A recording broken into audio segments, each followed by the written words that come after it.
Good morning, ladies and gentlemen. It is a great pleasure for me to open this session and to introduce our honorary lecturer, Gérard, Roland, Maurice Koch's professor of economics and political science at the University of California, Berkeley. Gérard graduated from the Free University of Brussels in 1988. His early work was on the political economy of socialist systems. After 1990, he became one of the world's most renowned and influential scholars in transition economics, and more general in the new development economics. He was among a few economists who already in the 90s explained why so-called Washington consensus was not a good manual for reformers. His papers were published in top journals like Journal of Political Economy, American Economic Review, Quarterly Journal of Economics. His book, Transition and Economics, Politics, Markets and Firms, published in 2000, was translated in Russian, and it is widely used in advanced economic programs in our university.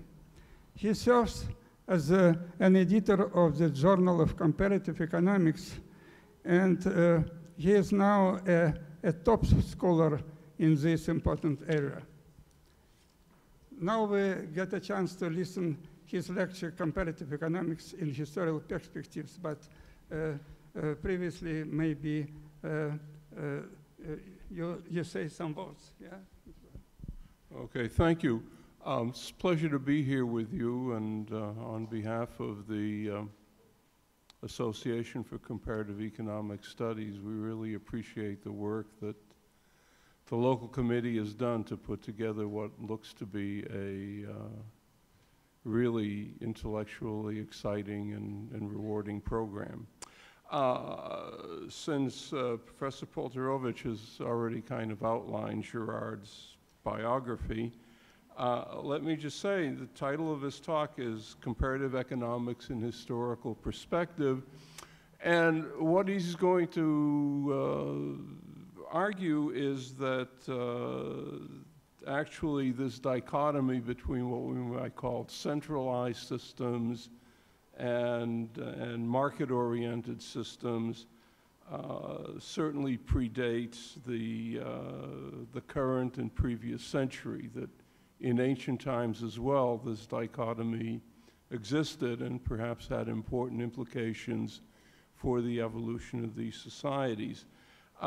I found this in a way sort of a nostalgic theme, in the sense that when the Journal of Comparative Economics was founded in 1977, one of the first articles it published was an article by some French anthropologists who used data from ethnographic atlases and some what were at the time cutting-edge statistical techniques to look at even more primitive societies, and they too found that that in these primitive societies there were in effect two sort of clusters of ways of organizing primitive societies and their political and economic activities.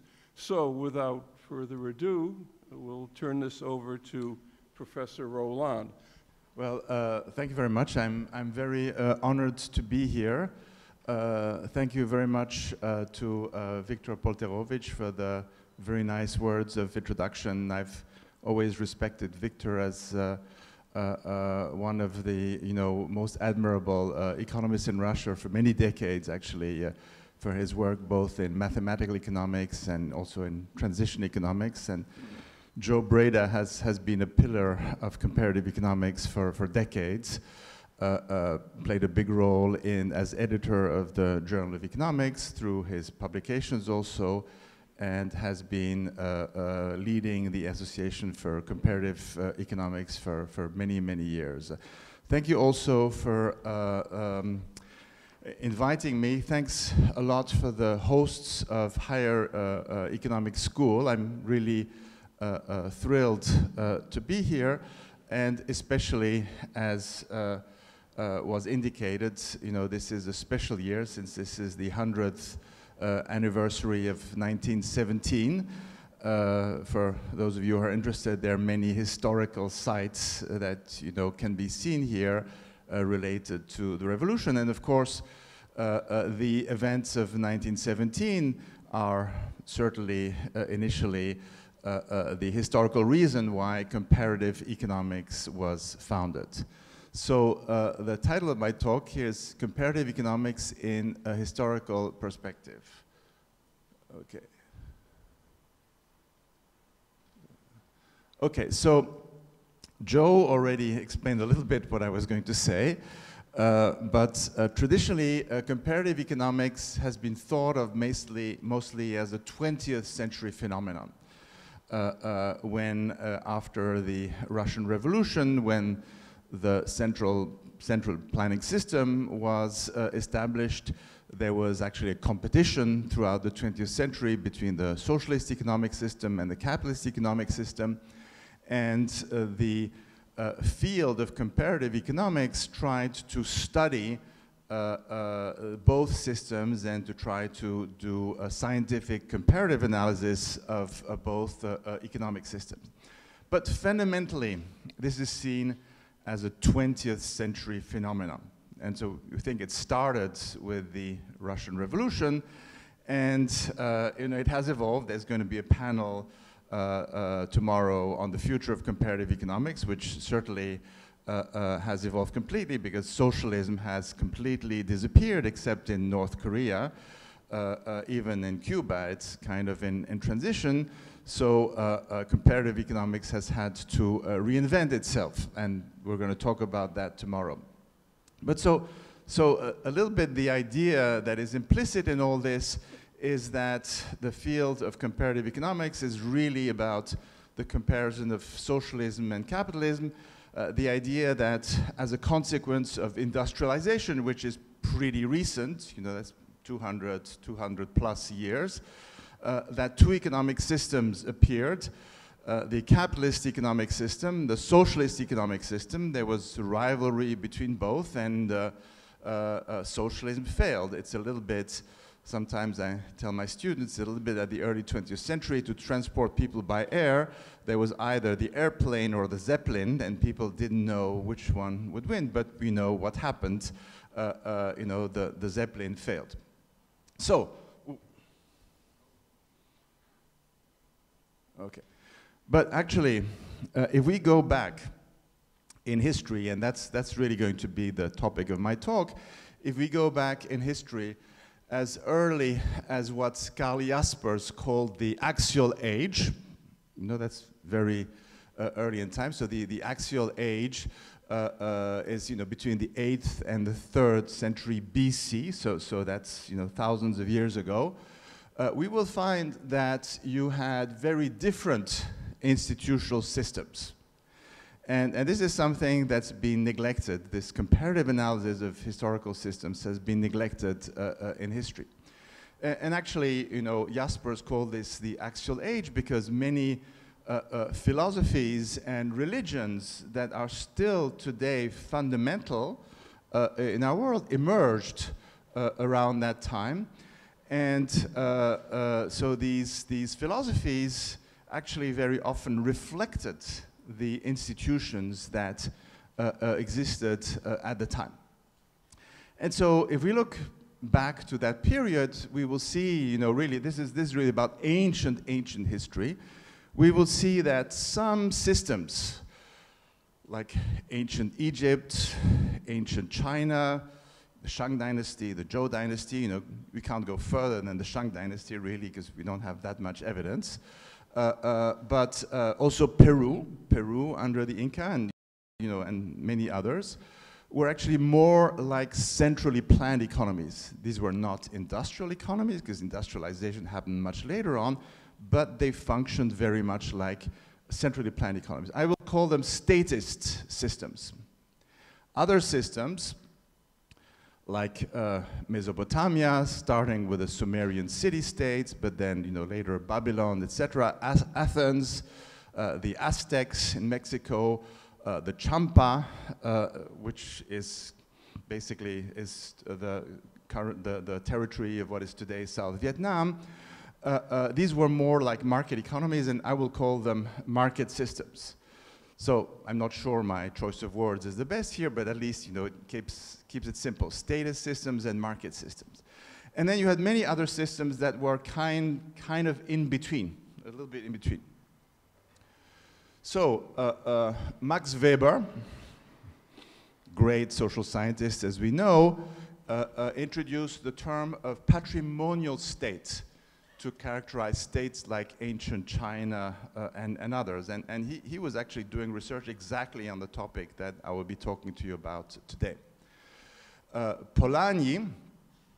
Polanyi and co-authors, not in his best-known book, The Great Transformation, but it's called, Trade and Markets in the Early Modern Empires, noticed that in the antiquity, a certain number of cases that they study, the role of markets was limited, and there was a lot of allocation of goods via the authorities, be it the king, the emperor, etc.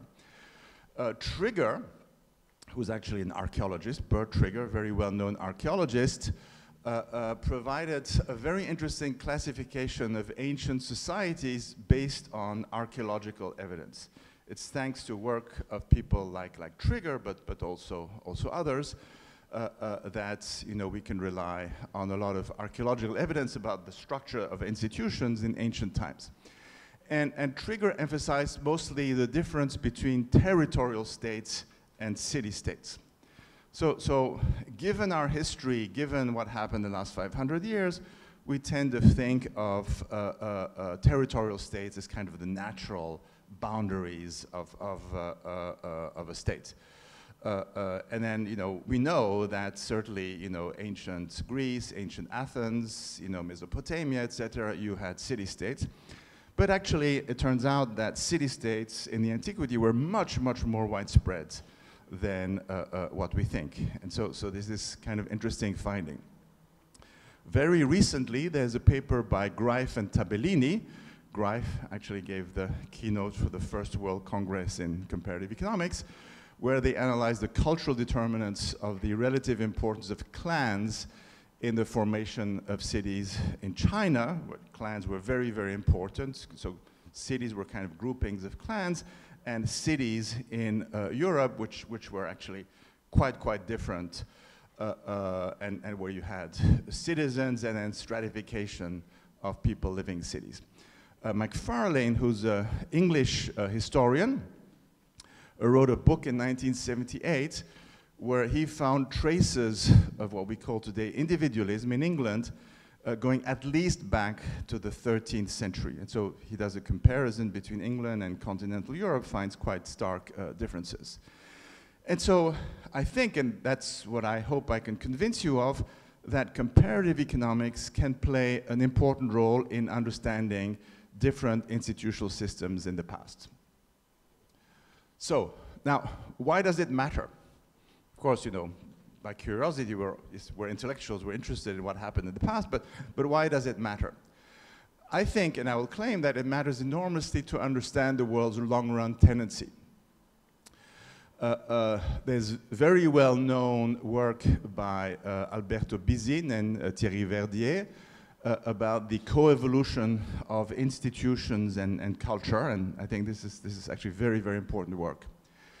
And so it turns out that particular early institutions, and by early institutions I really mean, going back to antiquity, are likely to have affected particular values and beliefs, which then helped in turn consolidate the institutions that exist and the underlying cultures. You've had particular institutions in the distant past that affected values and beliefs, which then consolidated these institutions, leading to a transmission of cultural values, et cetera, et cetera. So there's a lot of inertia there. And given the inertia of culture, early institutions may have affected cultural values and beliefs that are still relevant today. So, the main cultural divide in the world today, according to cross-cultural psychology, is between individualism and collectivism. There's a textbook by Heine where he kind of reviews the work done by psychologists, and I've done a survey with my colleague Yuri Gornichenko precisely on cross-cultural psychology, which is in that area very, very advanced, much more advanced than economics. And so I don't have the time to go over all those differences, but when you think individualism and collectivism, don't think, oh, I know what it is, this is what it means, you know, and it has particular meaning when it is used by social scientists. So very, very briefly, I'll just really point to some main points here. Individualist culture places the individual at the center, values individual rights and freedom, opportunity, individual success. Behind this is a philosophy that goes back at least to Plato, where the individual is not malleable and has innate traits. Collectivism, on the other hand, is a culture that sees the individual as embedded in a community, be it a tribe, a clan, emphasizes conformity, adaptation, and harmony. Behind this is a philosophy that considers the individual is malleable and can be made to adjust with enough effort. So, these cultural differences actually have important effects in today's world. So with my colleague Gornichenko, we've done some work showing that culture matters if we look at innovation. Innovation is very important for growth. If we look at innovation and long-run growth, culture matters. It also matters if we look at institutions. In particular, we looked at democratization. We find that there is a clear link between culture on one hand and the timing of democratization or the success of democratization and its consolidation. It also matters in international trade, in the organization of firms. We've also done some work on the degree of vertical integration in multinational companies, and we find that if there are big or small cultural differences across countries, this is going to affect the degree of vertical integration in a firm. And then there are many other variables. You know, this is actually really a research program that I started many years ago, and then I will be continuing to work on because it's very rich in a way. So now the question is, what is the origin of cultural differences? There was some initial work by Kashima and Kashima that has been cited by many authors already, showing that linguistic differences are an indicator of cultural differences. And in particular, what they mentioned is whether or not there is the third person pronoun prohibition. That is, whether the third person pronoun can be dropped in a sentence. So in English, you cannot drop the third person pronoun, but you can drop it in Spanish, for example, or in Italian, and you know, you can go on and on. It's interesting, but it's a variable that's 0, 1. You know, either there's prohibition or not, so there's not that much variation. Also, there's work showing that collectivism evolved with particular higher frequency of particular genes affecting how depressed people can be, or how much pain they can have from social exclusion. And there is work by psychologists together with biologists showing that the relative frequency of some of those genes is related to collectivism. So there's the idea that if you have a society where people have very high pain from social exclusion, or where they can, you know, be more easily depressed under particular circumstances, that then cultures that will protect people from this pain or will protect people from, the consequences of depression may have been more successful, and therefore collectivist culture has evolved. Collectivist culture was also shown to evolve with a higher presence of historical pathogens. So in areas where in the past there were a lot of pathogens, the societies that survived were those that showed less openness, that were more closed, more hostile towards foreigners, and that evolved much more rigid norms so that the community would remain very cohesive. Okay, so there's also work on China by Talemhelm et al. Showing that in southern regions of China where there was more rice growing versus northern China where there's more wheat, that southern China developed more collectivist values versus northern China. There's somebody in Paris, Johannes Bugel, showing that if there was a lot of use of irrigation, that was associated with collectivism. There's somebody in Denmark also showing that societies that relied on fishing tend to be more individualistic. Now, some of these variables have been used as instrumental variables. I have used some of them myself. But what I would like to say is that these explanations are partial at best. They uncover a little bit, maybe there's a really partial explanation, but it doesn't tell the whole story. So my goal is to explain historical origins of cultural differences by institutions in the ancient past and possibly understand their geographical determinants. So first, I'm going to give some narratives from the antiquity about the difference between statist and market systems.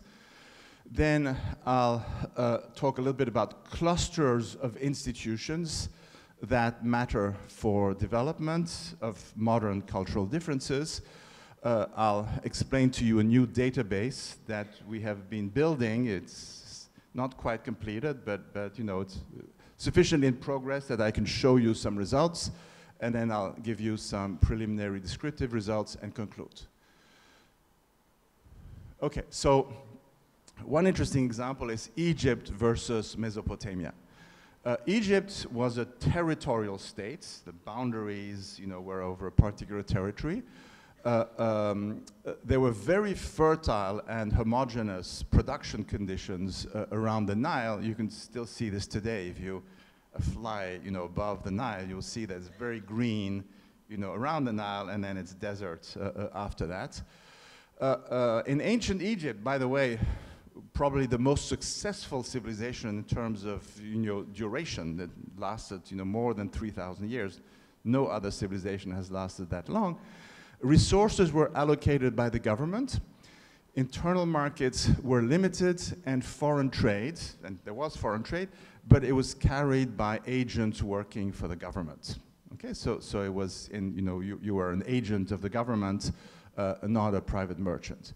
Peasants did not have private property over land in Egypt. They were working the land, and the output was given to the government, and the government found interesting ways to measure the output to prevent peasants from hiding what they were supposed to deliver. Okay, think about collectivization. It's very much the same logic. Interestingly, in Egypt, there were no private slaves, only public slaves. Now, we know that slaves built the pyramids, and so they did also a lot of things, but households in Egypt were not having private slaves. There was no private market for slaves in ancient Egypt. This is actually important. Why? Because, in the antiquity, these countries were not industrialized. Slaves provided labor force. And so in some countries, there were very active markets for slaves because they were economically extremely useful at the time. But in Egypt, there were only public slaves. Laws, it is interesting, laws were mainly about relations between the state and Egyptians. Laws were basically saying, what should be the punishments if you breach this obligation or if you breach that rule, etc., etc. There was a low stratification, Most people were actually unfree, but equal in their lack of freedom. And then you had elements of meritocratic government, and sort of sociologically, you know, the big aspiration was to become a high official in the Egyptian government.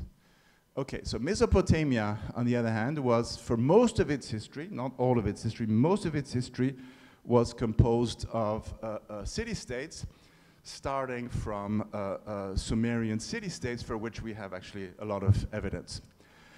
Here, you had heterogeneity of output conditions between the north and the south. And so why am I talking that? Because heterogeneity here of conditions was actually propitious to trade. So people in the south had only agricultural goods. They did not have bronze, they didn't have stone, they did not have wood, so trade was actually very, very important. And so there wasn't, you know, because of this heterogeneity, there was a very high benefit from trade. And therefore, there was large trade between cities. Less so inside cities, and so the work of Polanyi shows that inside cities, you know, trade was more limited. There was a large role for private merchants. Craftsmen were usually private, selling their goods. They were not working for the government. There was a market for land, so land and slaves. They could be exchanged, bought and sold.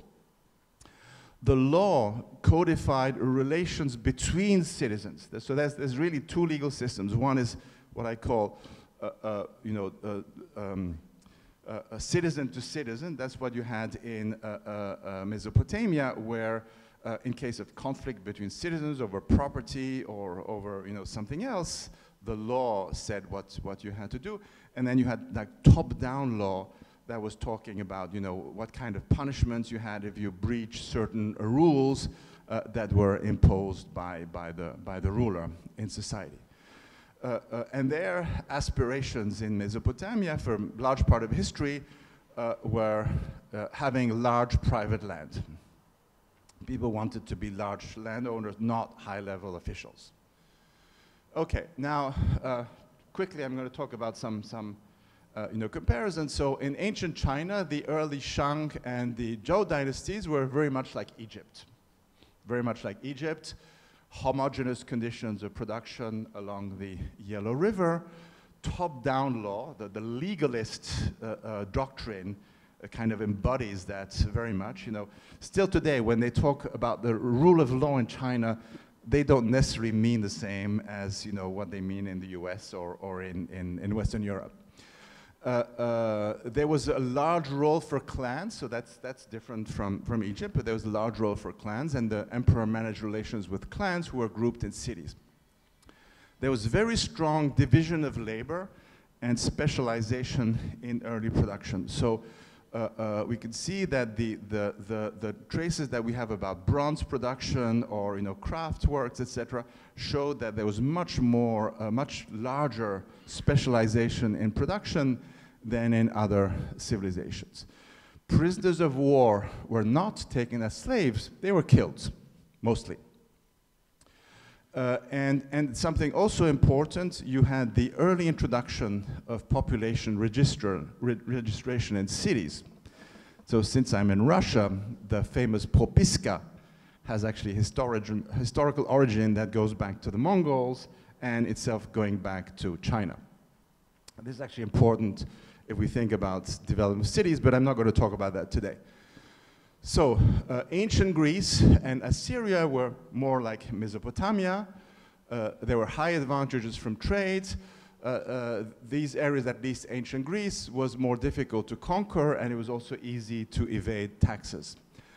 In those countries or in those states, you had strong stratification, strong social stratification. That is that you had some people were free, they were free citizens, they had rights. These rights were, you know, inherited by their children, transmitted, and they, you know, they were very keen on defending their rights, and there was also strong political participation. Peru in Latin America was very much like Egypt and China. there was a lot of autarky and production with what the archaeologists called vertical archipelagos. The Aztecs and the Maya, on the other hand, were more organized like city-states with a larger role for trade and markets. Okay, so now the main ideas I want to develop here and give you some evidence for is that differences in the initial relative benefit of trade across geographical regions versus production for the state, which could use specialization and high division of labor, led to either the development of markets, property right protection, or, on the other hand, strong state development embracing all of society. There's still other elements. So kinship rules, something that anthropologists have studied. If you had unilineal kinship systems, this led to strong clans. Because unilineal system, that means that you can trace your ancestry through your father, his father's father, so that's what is called patrilineal. Then, of course, you have also matrilineal, your mother's mother, etc. And so when you have unilineal system, it's very easy to define a clan. This is basically a series of ancestors, and people who share that same ancestor, they belong to the clan. And so these clans can be relatively large. On the other hand, you have bilineal kinship.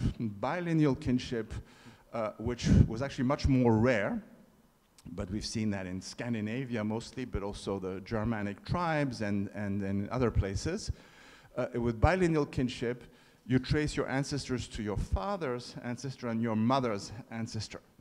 And so this leads to a kind of confusion to which do you belong, to your father's family, to your mother's family, and this led more to the development of nuclear families.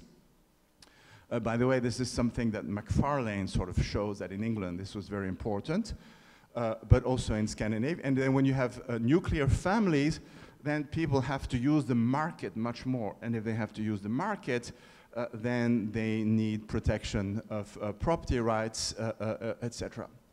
So in market systems where, as I said, you had private slaves, there was also strong social stratification in the sense that you had free people, you had unfree people. They were really strong categories of the population. So the most stratified society was India, where you had the caste system. But in antiquity, you know, the distinction between free citizens, slaves, etc., was a form of stratification. And if you think later on, hereditary aristocracy that you've had in Europe is also a form of social stratification. So the idea here is that private property and social stratification will tend to foster individualism, the idea that there's social prestige associated to standing out, whereas if you have strong clan strength and status systems, this will tend to foster collectivism. And so, you know, one can see these cultural differences if you compare, for example, some of the philosophies, you know, that emerge in the axial age, as defined by Jaspers. So Confucianism and Buddhism are more collectivist. Greek philosophy, Christian religions, and Islam are more individualistic. Okay, so here let me just do some comparative analysis. So between market institutions and statist institutions. And so let me start by, you know, the primitives and then to go on a little bit. So as I said, if you have strong heterogeneity of production conditions, you should find strong market institutions. If they're weak, then you should have statist institutions.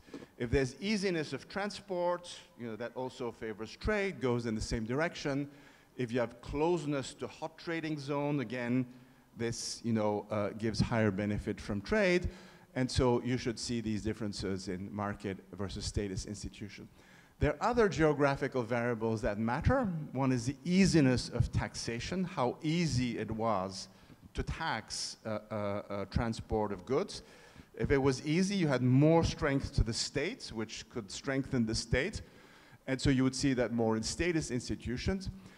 And another is easiness of conquest. Even if you had heterogeneity in conditions of trade, but you lived in an area that was easy to conquer, you were vulnerable to attacks by strong armies that would conquer your territory and subject you to the rule of some emperor. Now, I talked a little bit about the strength of property rights. In market institutions, you will have legal systems that codify relations between citizens and conflicts between citizens, whereas in statist systems, the legal systems emphasize mostly the relations between ruler and subject. Same thing about the right to own slaves, private and public in market institutions, public only in statist institutions. And so the idea is that, well, these geographical differences leading to institutional differences should, lead to differences in economic outcomes. So with market institutions, you would have strong internal markets, statist institutions, weak development of internal markets with central allocation of goods. Foreign trade should be mostly private in market institutions and working for the ruler in statist institutions. The role of merchants in societies would be strong in market institutions and weak in statist institutions.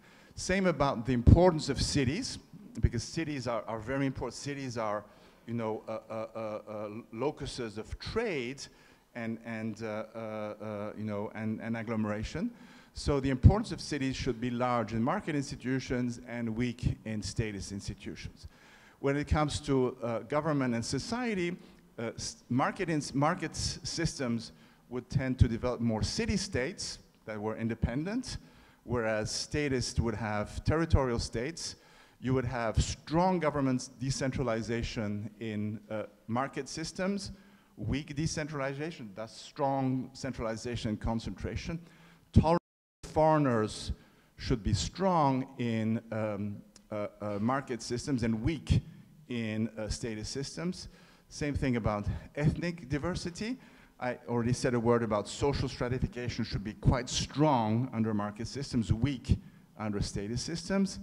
Strength of clan, weak under market systems, strong under statist systems, and then kinship, I already explained a little bit. So this comparative table kind of gives a little bit the essential aspects.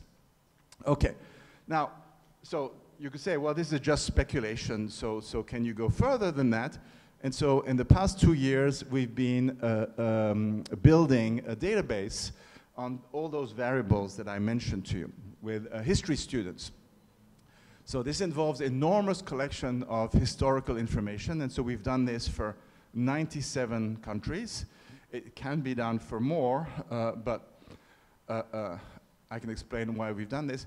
Now, of course, precise measurement in these areas is very difficult. It's like measuring institutions is always certainly very difficult, but measuring things from the past is particularly difficult.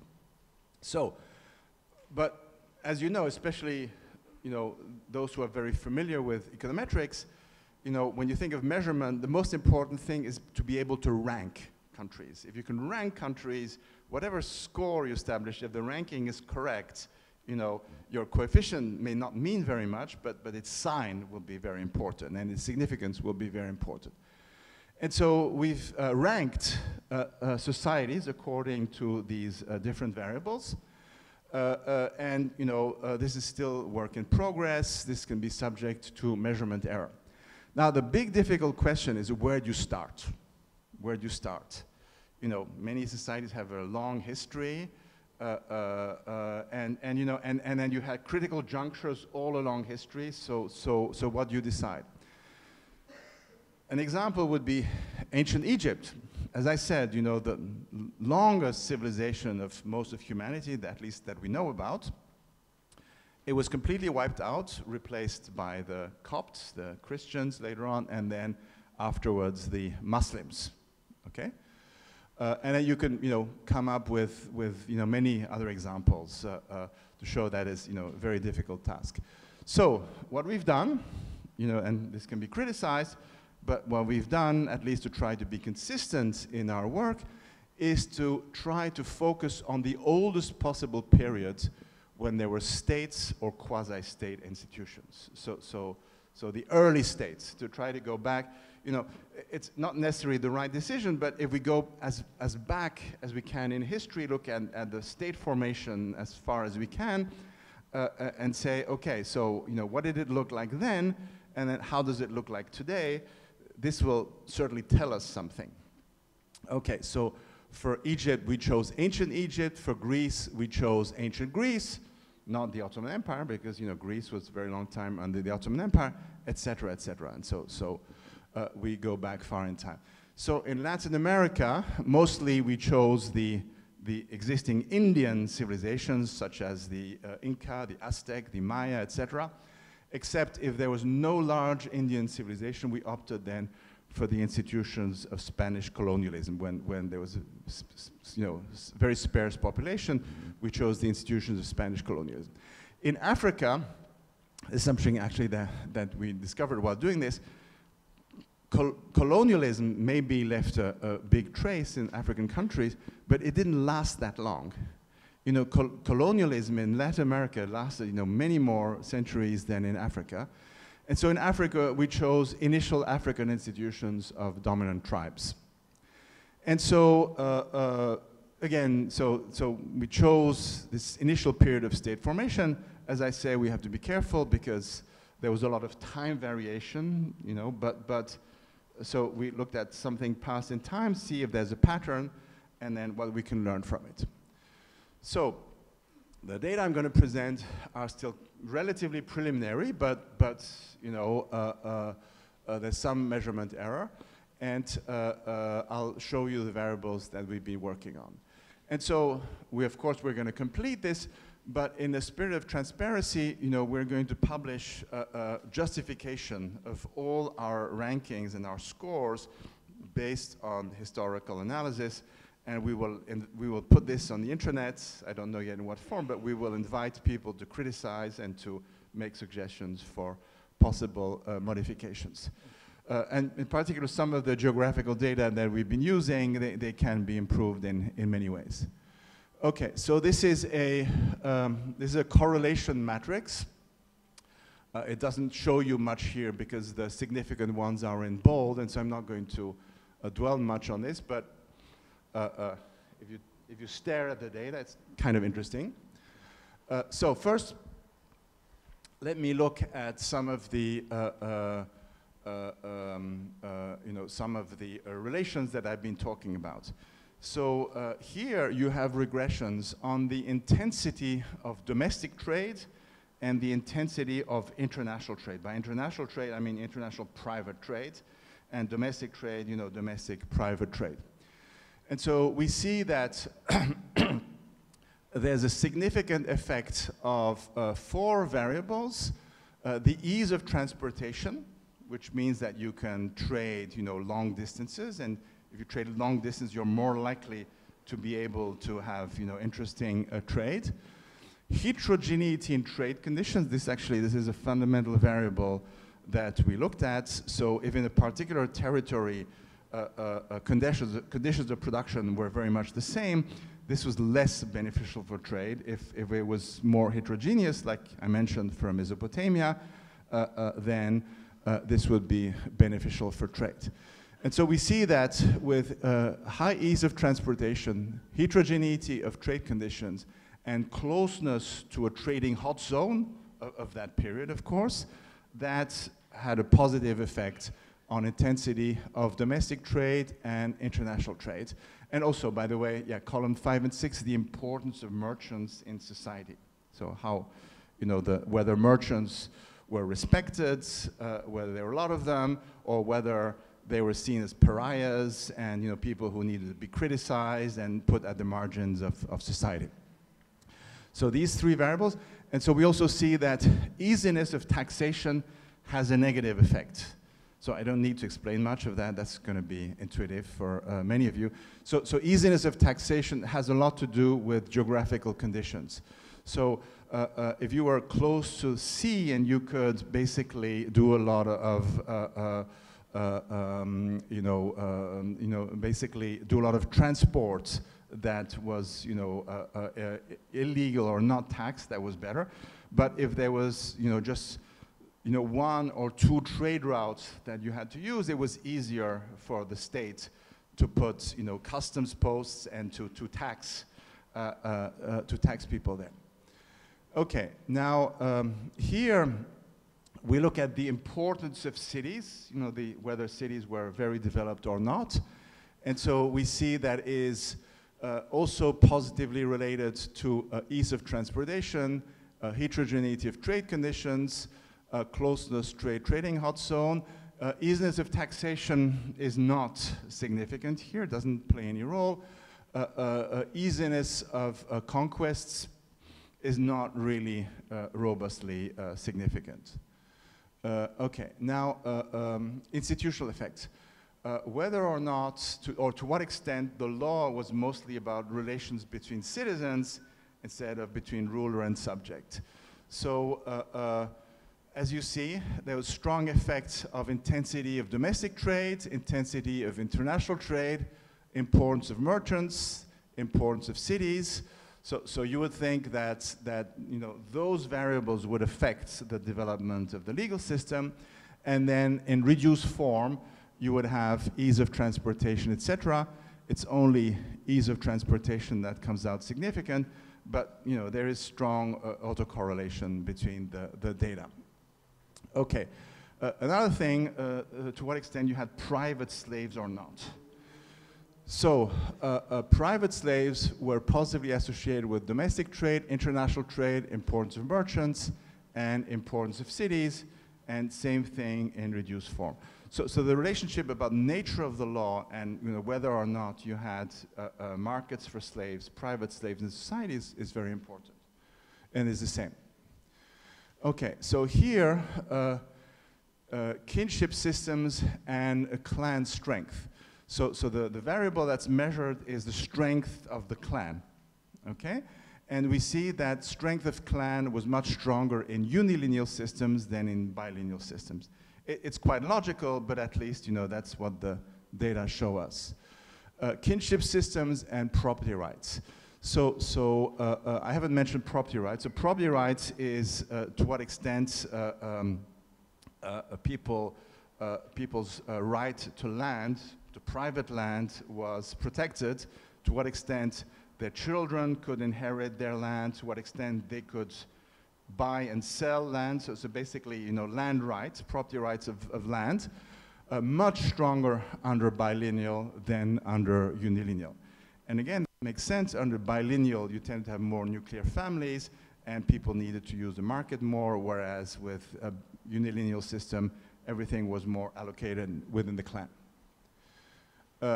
Okay, social stratification in ancient times. So basically, there's a strong effect of having private slaves, the legal system, as I said, importance of merchants, private land ownership, and clan strength has a negative effect. So again, there's a lot of multicollinearity. So if you put them together, you have a multicollinearity problem. But so what we see from the data corresponds to what we would have thought. So finally, okay, so here's sort of what I showed you was the effect of geography on institutions, and then the effect of institutions on development of markets and on particular institutions. Now I want to look at the very long run effect. So what of that is has perspired till today? And so here I'm going to look at culture, and in particular the effects on individualism and collectivism. So the data we're using, which is what is accepted by most people working on this topic, is those by Hofstadter, who measures individualism versus collectivism. This was initially based on surveys among IBM employees among the world, when IBM was still a company that had, subsidiaries all over the world. That's distant past for us, at least, but certainly that's what it was. And so what Hofstadter did is that he would interview, since IBM was present in many countries, he would interview, for example, the head of marketing or the head of accountant or some particular people. So the same positions in the company in different countries, ask them questions about their values and then see what you could get out of that. So by interviewing people in the same positions, you can have more easily, comparability across countries. The disadvantage of that is that it's not really representative of the country. But once you do something that's representative of the country, you have all sorts of composition effects. So you have to choose. People who measure culture use this method more often, like, for example, Shalom Schwartz. So these indicators are based on factor analysis of survey questions. And so Hofstede's indicator loads positively on valuing individual freedom, opportunity, achievement, advancement, recognition, and loads negatively on valuing harmony, cooperation, in particular cooperation with one's superiors. Yeah, that's it. And so Hofstede's measure is quite popular because many people have done the same thing for other professions, for teachers, for air pilots, for lawyers, for whatever. And again, the important thing is that the ranking of countries remains pretty much the same. It's very, very robust. And again, the particular score is not very important here, but it's the ranking of countries that matters. So this has been validated by other studies. So here you see the individualism index. So the dark brown are the most individualistic countries, so Anglo-Saxon, as you would expect. And then it goes, from then more to yellow. That's somewhat in the middle. You see, Russia is kind of in the middle. Middle East is also in the middle. And then, once it gets greener, then it's more collectivist. You see China is collectivist, Southeast Asia is collectivist, Indonesia, but strong collectivism in the Andes region in Latin America. Ecuador, Colombia, Bolivia, also, Africa, there are not that many data, but there's rather strong collectivism in Nigeria, Ghana, and what you also see is that there's variation within continents. So, for example, in Asia, India is the most individualistic country. Actually, India is the most individualistic of all developing countries. It has the highest individualism scores. You have variation, in Europe. You have variation in Latin America, etc. So now, here I'm just going to give you some links with relations with individualism. So countries that used to have city-states in ancient times tend to be more individualist on average today. Those that had territorial states, again in ancient times, were less individualistic, thus more collectivist. Bilineal countries that had bilineal systems, more individualistic. Unilineal, more collectivist. Okay, and then finish with some regressions here. So if we now regress individualism score on these institutional variables from the, from early times, we see that ease of transportation is positively correlated. So see this as a reduced form regression. But the extent to which the law was about relations between citizens also positively associated to individualism.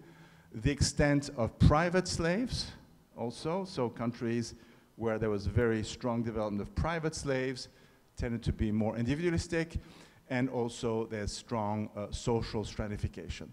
And this is quite strong, because even if we put these variables together, they still stay significant. So, okay, so to leave time for questions, I'm sure, I hope you will have lots of questions or comments or suggestions.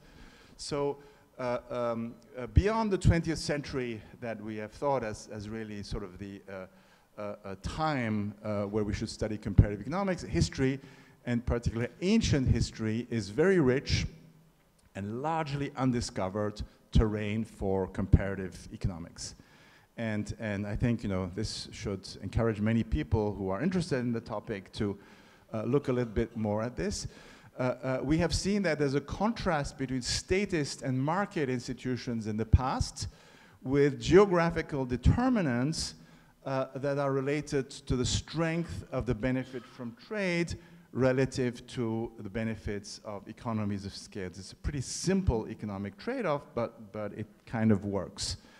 And then, you know, the idea is that ancient institutions led to cultural differences that can still be observed in the modern era and that do affect modern economic behavior.